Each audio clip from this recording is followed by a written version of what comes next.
Matapos ang tila kaliwat kanang panggigipit ng gobyernong ngagba sa mga Duterte na halos taplakan na ng lupa, lalong-lalo na sa Vice President na si Sara Duterte at kay dating Pangulong Rodrigo Duterte, ay tila sadyang hindi nyo talaga mapipigilan. Lalabas at lalabas na talaga ang buong katotohanan na siyang tila gigimbal at sasampal sa lahat ng mga kumakalaban at pikit matang mga buayang mambabatas at mga loyalistang hanggang ngayon ay tila bulag pa rin sa katotohanan. Matapos ang pananahimik, taong bayan huling nilantad ang leak video noon ni Chris Aquino na nag-viral at nag-trending ngayon sa mundo ng social media na tila siyang sumampal ng katotohanan at kahihiyan sa kasalukuyang gobyerno ngayon dahil Chris Aquino tila may ibinunyag sa publiko na dapat malaman ngayon ng taong bayan na siyang yayanig ngayon sa kasalukuyang administrasyon. Gaano kaya katotoo ito mga kababayan? Ating alamin. Pero bago ang lahat, kung bago ka pa lamang sa aming channel, please huwag kalimutang mag-like, subscribe at i-click ang notification bell para mas maging updated ka pa lalo sa lahat pa ng bagong video na i-upload namin. At eto na nga mga kababayan, narito ang di umano'y viral leak video ni Filipino television presenter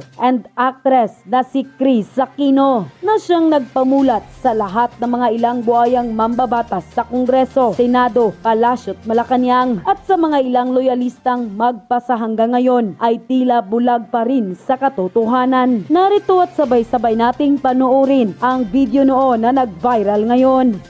Duterte bilang bagong presidente natin. Bigyan natin, di ba, I think we live in a democracy. And siya ang pinili ng tao. So, in the same way na not everybody voted for Noy ng 2010, but a lot of people gave him a chance. So I think tayong mga taxpayers at mga citizens, di ba, dapat suportahan natin. Kasi kung hindi natin susuportahan, ang bansa rin lang naman natin ang magsasuffer at tayo yon.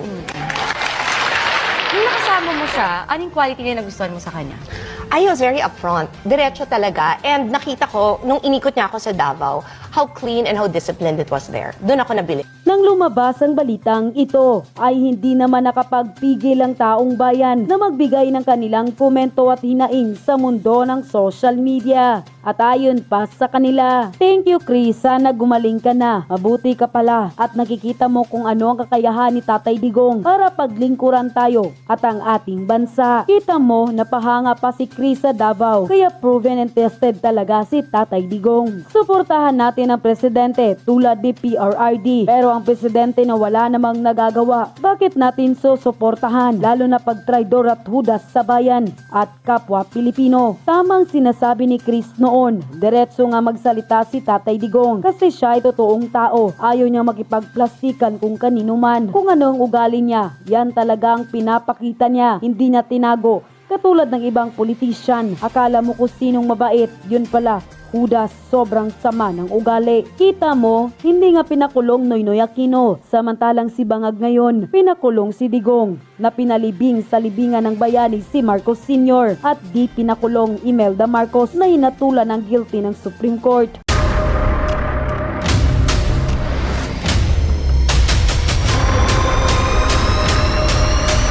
Bago tayo mag-umpisa, baka pwede nyong i-like ang video na to. Malaking bagay ang like sa aming mga content creators. Maraming salamat po.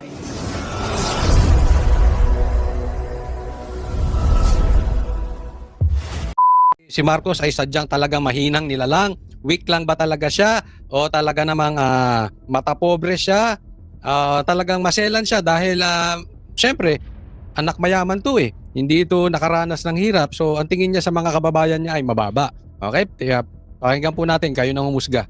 Ito pong sulat ng Presidential Communications Office. Lumabas na sa pahayagan. Alam mo na ba sa mga pahayagan? Ayun, no? At ito ayos na natin talakayin ito, Sen, eh. Kasi ang pagkakaintindi natin, dapat ito po internal sa pagitan po ng Net25 at saka ng Presidential Communications Office. Sumulat po kasi sila sa atin hong Chief of Reporters na hinihiling na ang ating reporter sa Malacanang na si Ate Eden Santos Suarez, Eden Suarez Santos, ay mailipat daw po ng ibang beat assignments, sapagkat si Eden daw po ay meron yatang di umano ay mga paglabag sa protocol sapagkat nais na yatang mag-ambush interview kay Pangulong Bongbong Marcos sa isang event. Kaya yun po ang ginamit nilang ground para sumulat daw po sa ating himpilan. Yan.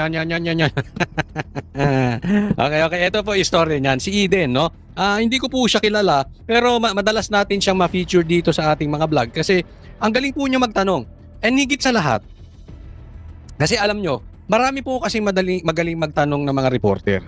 Maraming TV anchor na magaling magtanong kasi yan ang pinag-aralan niya mga yan eh. Maraming mga broadcaster, journalist, etc. magaling magtanong. Pero isa sa nakita kong katangian nitong si Eden ay matapang. Hindi siya sip-sip. Hindi siya double standard. Sa mga naobserbahan ko mga katanungan niya, talagang meron silang mga nagiging enkwentro nitong si Claire Castro, no? Ngayon, hindi dapat daw inambush interview si Marcos. So, siguro in-interview niya, hindi dapat, may protocol daw, wag i-interviewin si Marcos. Ngayon, alam naman natin na ito si Marcos duwag.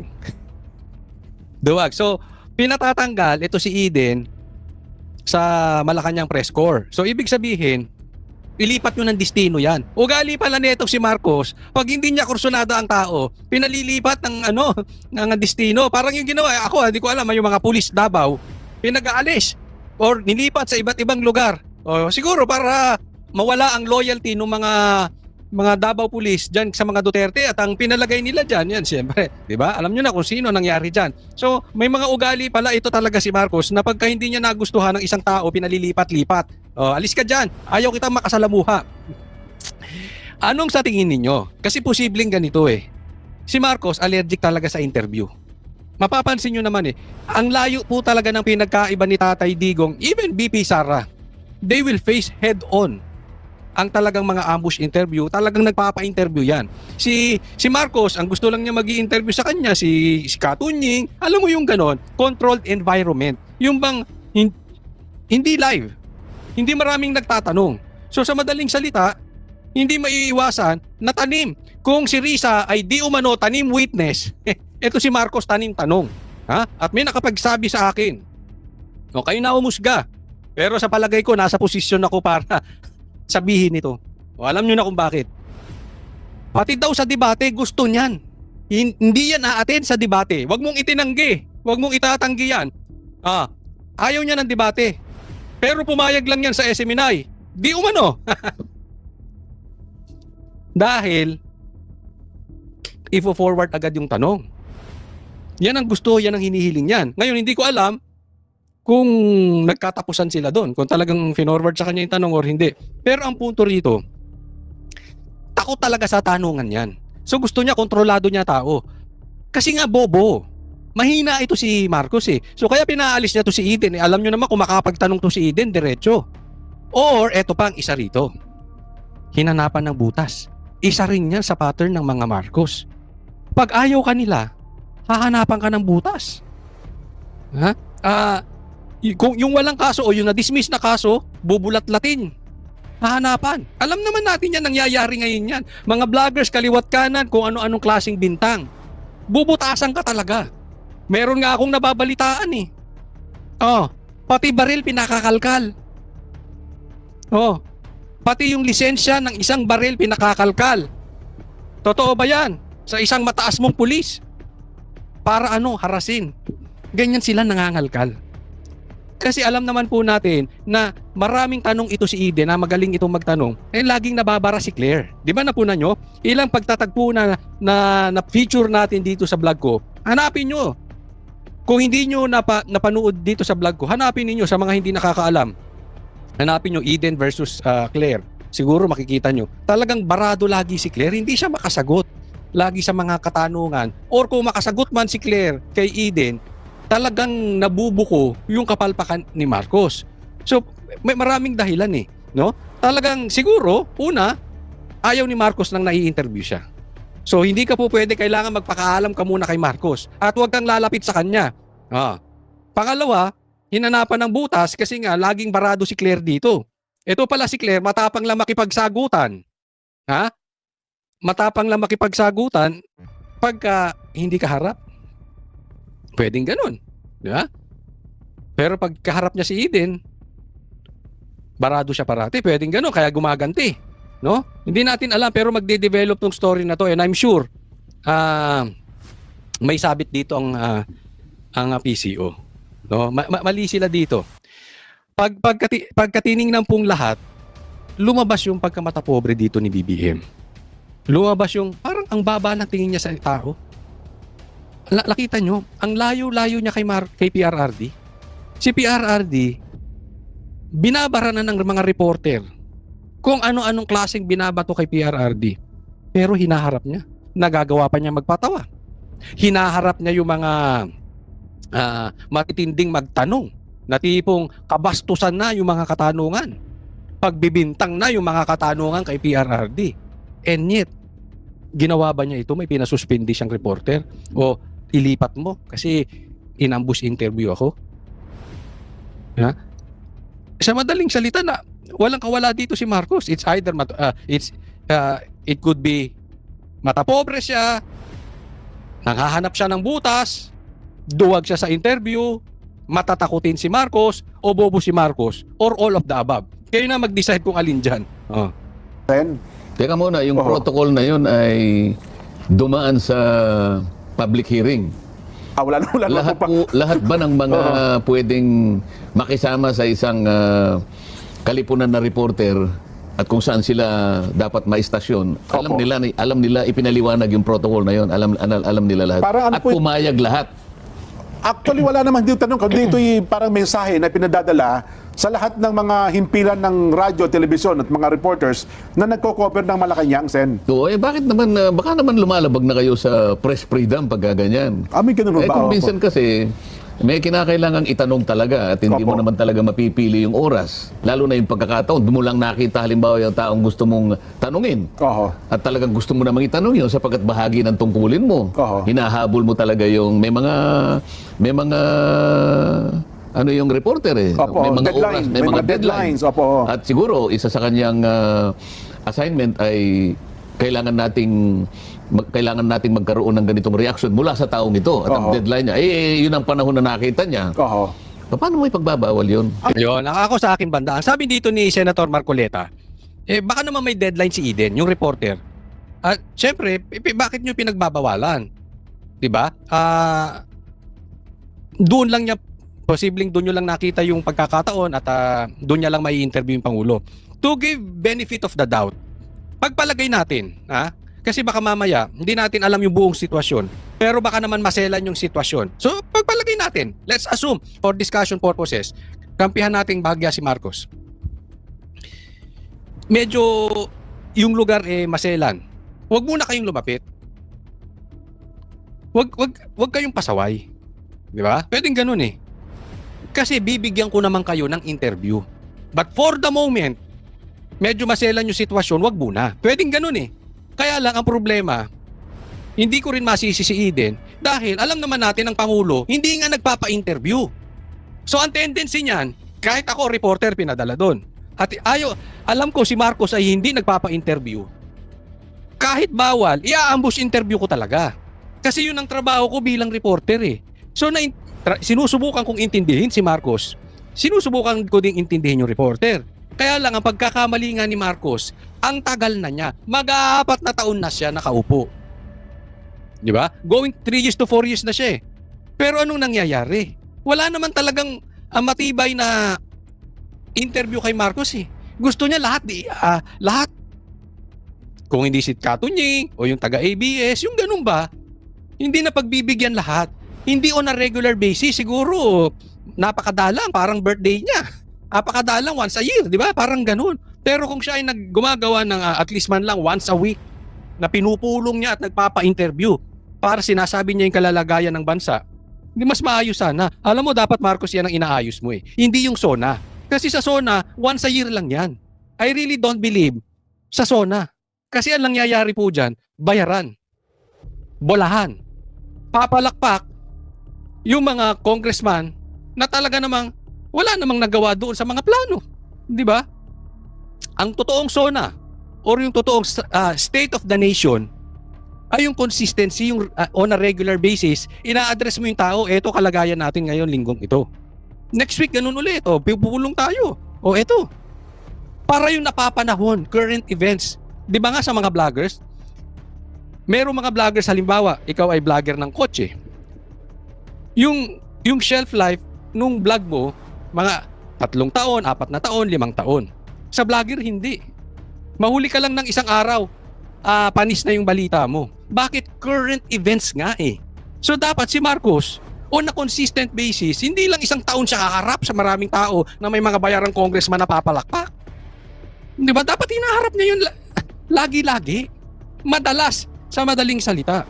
So, kasalanan din ni Marcos eh. Kung bakit siguro nawala sa protocol o sa sitwasyong profesional, kung matatawag mang natin ganun si Eden, kasi nga ang hirap mahagilap nitong si Marcos. May mga bagay na gusto mong marinig mismo doon sa presidente.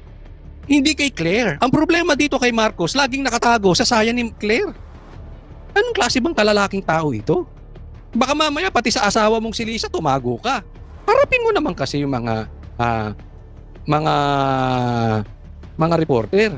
Parang may nilabas silang videos yan eh. Kung hindi ako nagkakama, ito atang event sa Tarlac, tama ba, Nelson? Na parang may papakita ba natin? Alam ko nilabas din nila eh.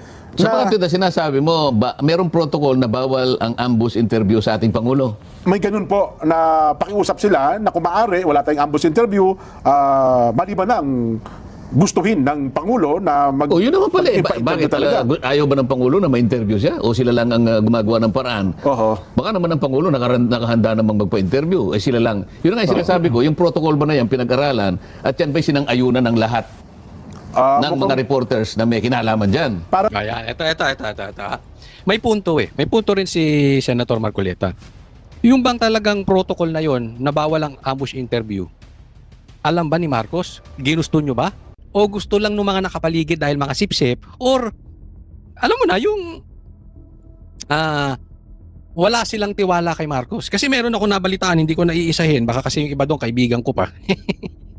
Yung iba doon kasama ko na, baka tamaan. No, pero kasi nung panahon na yon, kinukontra namin si Marcos nung kampanya, di ba? Sabi namin, duwag ka. Duwag ka sa debate. Pero ang ayaw di umano ay yung mga nakapaligid sa kanya. Napasalihin siya sa debate, no? I don't know kung ayaw din ni Marcos, pero ang desisyon daw ng mga nakapaligid sa kanya na huwag paharapin si Marcos. Hindi natin alam dahil siguro sa tingin nila bobo talaga si Marcos. Ayaw nila but definitely hindi aaminin ng mga nakapaligid sa kanya 'yan, no? So hindi rin natin alam kung talagang ayaw ni Marcos itong protocol na ito na pinagbabawal ang ambush interview, no? Pero kasi sa isang banda rin, Marcos, dapat maging matigas ka. Hindi po natin siguro tamang sasabihin na maging katulad ka ni Duterte, pero presidente ka eh. Dapat, pag alam mong kailangan, gawin mo. And ako, naniniwala ako na napaka-importante sa isang presidente na hinaharap ang media para nalalaman kung ano ang direksyon ng bansang ito. Hindi po pwedeng laging iba magsasalita. Kasi yung nagsasalita sa kanya na si Claire Castro ay wala ding silbi. Inutil din. Ano bang direksyon ang mga pinagsasabi ni Claire? Diba wala? Kung hindi atakihin ng Duterte, atakihin ng Duterte. Kulang na lang pagbintangan ni Claire Castro na ang pumatay kay Jose Rizal at kay Magellan ay si PRRD. Iyon lang ang purpose niya. But para sa taong bayan, inutil to si Claire. Walang silbi ito si Claire. Pero hindi nga kaya rin. Baka posibleng ito yung isang bandang tiningnan ko eh. Baka naman kasi pinag-iinitan din nila Claire etong si Eden. Dahil alam naman natin laging barado dito si Claire. Sabi ko nga, hamon ko nga kay Claire. Bakit hindi ka maglagay dyan ng taga-SMNI? Diyan sa mga interview mo. Or isa sa banateros. Nang makita mo ang klase ng tanungan. Kasi yung problema doon sa iba dyan, sa loob, parang sip-sip din kay Marcos eh. Dapat balanse po tayo. Hindi para siraan si Marcos, pero malaman natin yung katotohanan. Hindi yung gusto nyong itanong, yung parang scripted na mapapaliwanag niya para tamaan at tirahin si Sara. Yung nililid nyo yung question para birahin si Sara. Ganun lumalabas eh. Sa mga naririnig kong tanungan, magaling talaga to si Eden. Magaling po ito. Kaya, ang dami na pong anggulo dito eh. But one thing for sure, duwag sila. Hindi nila kaya ng harapan ang isang reporter. Matapang lang sila pag pagagalawin nila yung mga bata nila. Or yung hindi nila kaharap, kumbaga keyboard warrior. Pero pag one-on-one, harapan sila. At yun na nga mga kababayan, ano na ang masasabi mo?